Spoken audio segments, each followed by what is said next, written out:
रहमतुल्लाहि बरकातुहु नहमदुहु नुसल्ली व नुसल्लिमु अला रसूलिल करीम व अला आलिहि व अस्हाबिहि व बारिक व सल्लिम अम्मा बाद फ़क़द क़ाल तआला फ़ी कलामिहिल मजीद अऊज़ु बिल्लाहि मिनश शैतानिर रजीम बिफ़ज़्लि बिस्मिल्लाहिर रहमानिर रहीम ज़ालिकल किताबु ला रैब फ़ीहि हुदन लिल मुत्तक़ीन ஸதகல்லாஹுல் அஸீம். ஸாலிகல் கிதாபு, அந்த வேதம், லா ரைப ஃபீஹி, அதில் எந்த விதமான சந்தேகமும் இல்லை, ஹுதன் லில் முத்தகீன், அந்த வேதம், இந்த குர்ஆன் முத்தகீன்களுக்கு, இரையச்சம் உடையவர்களுக்கு, தக்குவா செய்யக்கூடியவர்களுக்கு நேர்வழி காட்டக்கூடியதாக இருக்கிறது என்பதாக அல்லாஹு தாலா இந்த வசனத்திலே குறிப்பிடுகிறான். முஃபஸ்ஸிரீன்கள் இந்த வசனத்தை விளக்கும் பொழுது, ஏன் அல்லாஹு தாலா கையில் இருக்கக்கூடிய கிதாபை ஜாலிக்க, அந்த வேதம் என்று போட்டதின் காரணம் என்ன? தூரமாக ஒரு பொருளை சொல்கிறோம் என்று சொன்னால் லித்தஅலீம், கண்ணியத்திற்காக அல்லாஹு தாலா இதை புழங்குகிறான் என்பதாக சில முஃபஸ்ஸிர்கள் சொல்கிறார்கள். சில முஃபஸ்ஸிர்கள் அல்லாஹு தாலா லவ்ஹுல் மஹ்ஃபூலிலே இருந்த அந்த குர்ஆனை சொல்கிறான் என்பதாக எல்லாம் அதிகமான முஃபஸ்ஸிர்கள் சொல்கிறார்கள். இந்த இடத்துல ஜாலிகவிற்கு ஹாதாவுடைய மானா, இந்த வேதத்திலே எந்த விதமான சந்தேகமும் இல்லை என்ற அர்த்தத்தை வாங்க வேண்டும் என்பதாக சில முஃபஸ்ஸிரீன்கள் நமக்கு ஞாபகப்படுத்துகிறார்கள். அல் கிதாப் என்று சொன்னால் நாயகம் ஸல்லல்லாஹு அலைஹி வஸல்லம் அவர்கள் மக்களுக்கு மத்தியிலே ஓதி காட்டுகிறார்களே, அந்த வேதத்திலே எந்த விதமான சந்தேகமும் இல்லை என்பதாக முஃபஸ்ஸிர்கள் நமக்கு ஞாபகப்படுத்துகிறார்கள். லா ரைப ஃபீஹி, அதிலே சந்தேகம் இல்லை என்று சொன்னால் என்ன சந்தேகம்? யாரும் அந்த குர்ஆனை போன்று மற்றொரு வசனத்தையோ மற்றொரு வேதத்தையோ கொண்டு வர முடியாது என்பதில் எந்த விதமான சந்தேகம் இல்லை. லா யும்கினு லி அஹதின் அன் யஅதிய மிஸ்ல ஹாதல் குர்ஆன், இந்த குர்ஆனை போன்று ஒரு குர்ஆனை, ஒரு வேதத்தை ஒருவராலும் கொண்டு வர முடியாது என்பதில் எந்த விதமான சந்தேகமும் இல்லை என்பதாக முஃபஸ்ஸிர்கள் சொல்கிறார்கள். மேலும் நாயகம் ரசூலுல்லாஹி ஸல்லல்லாஹு அலைஹி வஸல்லம் அவர்களுடைய காலத்திலே நாயகம் ஸல்லல்லாஹு அலைஹி வஸல்லம் அவர்கள் குர்ஆனுடைய வசனத்தை மக்களுக்கு மத்தியிலே ஓதி காட்டிய பொழுது, இது இறை வசனம் கிடையாது, நீங்களாக இதை உருவாக்கிய வசனம் என்றெல்லாம் மறுத்து வந்தார்கள். இதற்கு ஒரு மறுப்பை தரும் விதமாக அல்லாஹு தஆலா அந்த குர்ஆன் அல்லாஹுடைய வசனம் தான், ரப்பு தஆலாவுடைய வசனம் தான் என்பதில் எந்த விதமான சந்தேகமும் இல்லை என்பதாக அல்லாஹு தஆலா இந்த வசனத்திலே நமக்கு ஞாபகப்படுத்துகிறான். ஹுதல்லில் முத்தகின், நேர்வழி காட்டுகிறது, முத்தகீன்களுக்கு நேர்வழி காட்டுகிறது. அதாவது சூரியன் இருக்கிறது, சூரியன் குருடனுக்கு தெரியவில்லை என்று சொன்னால் அது சூரியன் இல்லாமல் போய்விடுமா? சூரியன் இருக்கத்தான் செய்யும், குருடனால் பார்க்க முடியவில்லை, அவ்வளவுதான் விஷயம். ஒரு சளி பிடித்தவன் இருக்கிறான், அவனுக்கு கஸ்தூரி வாடையை நுகர முடியவில்லை என்று சொன்னால் கஸ்தூரி இல்லாமல் போய்விடுமா? கஸ்தூரி இருந்து கொண்டே தான் இருக்கும். இவனிலே குறை, சளி இருப்பதின் காரணத்தினால், மூக்கு அடைத்திருப்பதின் காரணத்தினால் கஸ்தூரியுடைய வாடையை இவனால் நுகர முடியவில்லை. அதுதானே தவிர கஸ்தூரி இல்லை என்ற அர்த்தம் இல்லை, சூரியன் இல்லை என்ற அர்த்தம் இல்லை. அதே போன்று தான் இந்த குர்ஆனிலே நல்ல விளக்கம் உள்ளவர்கள், அல்லாஹுக்கு மிகவும் நேசத்துக்குரியவர்கள், அல்லாஹுக்கு மிகவும் பயப்படக்கூடியவர்கள், பயந்து அல்லாஹிற்கு வழிபட்டு நடக்கக்கூடியவர்களுக்கு இதுல ஹிதாயத் இருக்கிறது. ஆனால் நமக்கு வழிகாட்டவில்லையே என்று சொன்னால் நாம் புரியாத குருடர்களாக இருக்கிறோம் என்பதில் எந்த விதமான சந்தேகமும் இல்லை. பெரியோர்களே, நாம் அப்படிப்பட்ட உண்மையான நல்லடியார்களாக மாறி இந்த குர்ஆனின் மூலமாக நேர்வழி பெறுவதற்கு அல்லாஹ் தௌஃபீக் செய்ய வேண்டும். அல்லாஹ் தஆலா அடுத்து சொல்லுகிறான், ஹுதல்லில் முத்தகீன், முத்தகீன்களுக்கு இது ஹிதாயத்து காட்டக்கூடியதாக, நேர்வழி காட்டக்கூடியதாக இருக்கிறது. அதாவது அல்லாஹு தாலா குர்ஆனுடைய அந்த இல்மையும் ஞானத்தையும் தக்குவாவையும் இங்கு முடிச்சு போடுகிறான். தக்குவா இருந்தால்தான் குர்ஆனுடைய இல்மு இருக்கும், குர்ஆனுடைய இல்மு இருந்தால்தான் தக்குவா இருக்கும். இரண்டுமே இரண்டிலே சம்பந்தப்பட்டு இருக்கிறது. குர்ஆனுடைய இல்மு வேண்டும் என்று சொன்னால், குர்ஆனுடைய விளக்கம் வேண்டும் என்று சொன்னால், குர்ஆனின் மூலமாக நமக்கு ஹிதாயத்து நேர்வழி வேண்டும் என்று சொன்னால் தக்குவா இருக்க வேண்டும். தக்குவா வேண்டும் என்று சொன்னாலும் குர்ஆனுடைய இல்மு இருக்க வேண்டும் என்பதாக முஃபஸ்ஸிர்கள் சொல்கிறார்கள். பைன தக்வா வல் இல்மி அலாகத்துன், தக்வாவிற்கும் இல்முக்கும் மத்தியிலே ஒரு விதமான தொடர்பு இருக்கிறது. ஃபல் ஜாஹிலு லா யகூனு லா யும்கினு அன் யகூன தகியா, ஒரு முட்டாள், ஒரு மடையன், இல்மு இல்லாத நபர், அவனால் ஒருபொழுதும் ஒரு காலமும் முத்தக்கியாக ஆகவே முடியாது என்பதாக முஃபஸிர்கள் சொல்கிறார்கள். அதாவது ஏன் முத்தக்கியாக முடியாது? எதை விட்டும் தவிர வேண்டும் என்பதை இவனுக்கு தெரியாது, எதை விட்டு ஒதுங்க வேண்டும் என்பதை இவனுக்கு தெரியாது, எதை தன்னுடைய வாழ்க்கையில எடுத்து நடக்க வேண்டும் என்பதை இவனுக்கு தெரியாது. அப்போது எப்படி இவன் முத்தக்கியாக முடியும்? முடியவே முடியாது. முத்தக்கியாக வேண்டும் என்று சொன்னால் இல்மு தேவை. எதை தவிர்ந்து கொள்ள வேண்டும், எதை பேண வேண்டும், எதை வாழ்வையிலே எடுத்து நடக்க வேண்டும் என்ற இல்மு இருந்தால்தான் முத்தக்கியாக ஆக முடியும். முத்தக்கியாக வேண்டும் என்று சொன்னால் குர்ஆனுடைய ஞானங்கள் கண்டிப்பாக தேவை என்பதாக முஃபஸ்ஸிர்கள் சொல்கிறார்கள்.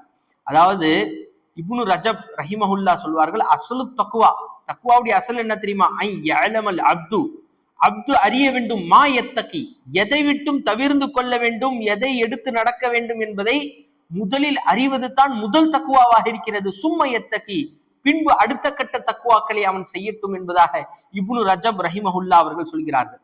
அல்லாஹும் சொல்கிறான், வத்தகுல்லா, நீங்கள் அல்லாஹுக்கு கட்டுப்பட்டு அல்லாஹுக்கு பயந்து வாழுங்கள். யுஅல்லிமுக்குமுல்லாஹ், அல்லாஹ் உங்களுக்கு அனைத்து ஞானங்களையும் தருவான். வல்லாஹு பிகுல்லி ஷைஇன் அலீம், அல்லாஹு தஆலா அனைத்து வஸ்துக்களையும் அறிந்தவனாக இருக்கிறான் என்பதாக அல்லாஹு தஆலா குர்ஆனிலே குறிப்பிட்டு காட்டுகிறான். அடுத்து இமாம் ஷாஃபி ரஹிமஹுல்லா அவர்கள் சொல்வார்கள், அல் இல்மு நூருன், இல்ம் என்பது ஒரு ஒளி. லா யுத்தா லில் ஆசி, மாறு செய்யக்கூடியவனுக்கு, தக்வா இல்லாதவனுக்கு அது கொடுக்கப்படாது என்று சொன்னார்கள். இந்த குர்ஆனுடைய ஃபஹம், குர்ஆனுடைய இல்ம் நமக்கு வேண்டும் என்று சொன்னால் அல்லாஹுக்கு பயப்பட வேண்டும். எதை அவன் பார்க்க சொன்னானோ அதை மட்டுமே பார்க்க வேண்டும். எதை பார்க்க கூடாது என்று தடுத்தானோ அதை தவிர்ந்து கொள்ள வேண்டும், அதை விட்டு தவிர்ந்து கொள்ள வேண்டும். எதை செய்ய சொன்னானோ அதை செய்ய வேண்டும், எதை செய்யக்கூடாது என்று தடுத்தானோ அதை விட்டும் தவிர்ந்து கொள்ள வேண்டும். எதை நம்முடைய வாழ்விலே எடுத்து நடக்க சொன்னானோ அதை எடுத்து நடக்க வேண்டும், எதை தடுத்தானோ அதை விட்டும் தவிர்ந்து கொள்ள வேண்டும். இது போன்ற தக்வாக்கள் எல்லாம் இருந்தால்தான் நாம் குர்ஆனுடைய இல்மை நம்மால் கற்க முடியும் என்பதையும் இமாம்கள் நமக்கு ஞாபகப்படுத்துகிறார்கள். அல்லாஹ் தஆலா சொல்கிறான், சிறந்த ஆடை எது தெரியுமா? யா பனி ஆதம், ஆதமுடைய மகனே, பிள்ளைகளே, கத் அன்சல்னா அலைக்கும், உங்களின் மீதும் நான் இறக்கியுள்ளோம், கொடுத்துள்ளோம், உங்களுக்கு கொடுத்துள்ளோம், லிபாசன், ஆடையை கொடுத்துள்ளோம், யுவாரி சவ்ஆத்திக்கும், உங்களுடைய மானங்களை மறைக்கக்கூடிய ஆடையை கொடுத்திருக்கிறோம், ஒரீஷன், உங்களுக்கு அலங்காரத்தை தரக்கூடிய ஆடையை கொடுத்திருக்கிறோம்.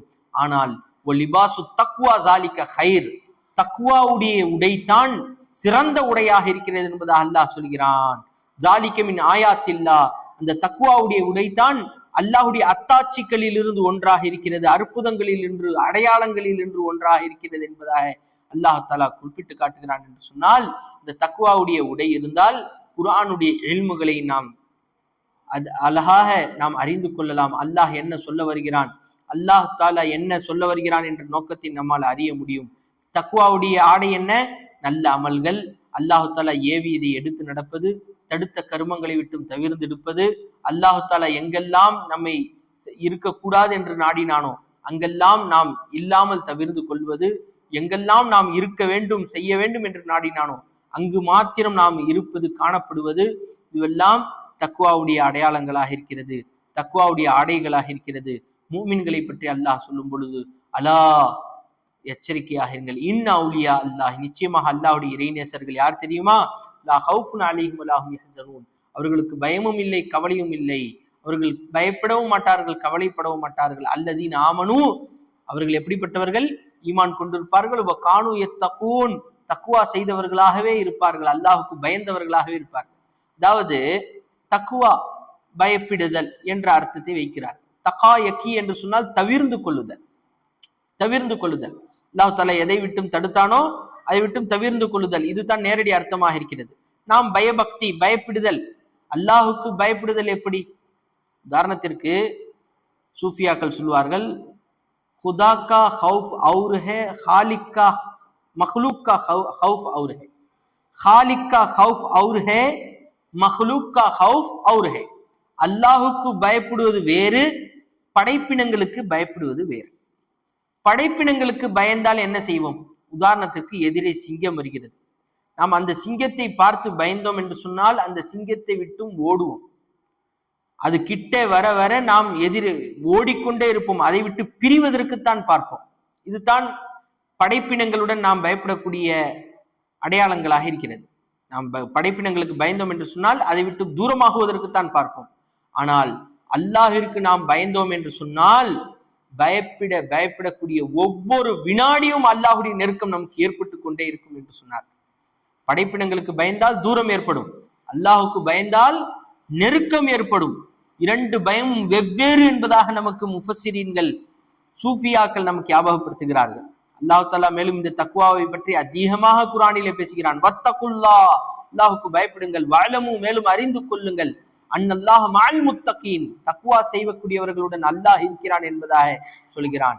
இன்னல்லாஹ யுஹிப்புல் முத்தகீன், நிச்சயமா அல்லாஹ் தஆலா தக்வா செய்யக்கூடியவர்களை நேசிக்கிறான் என்பதாக சொல்கிறான்.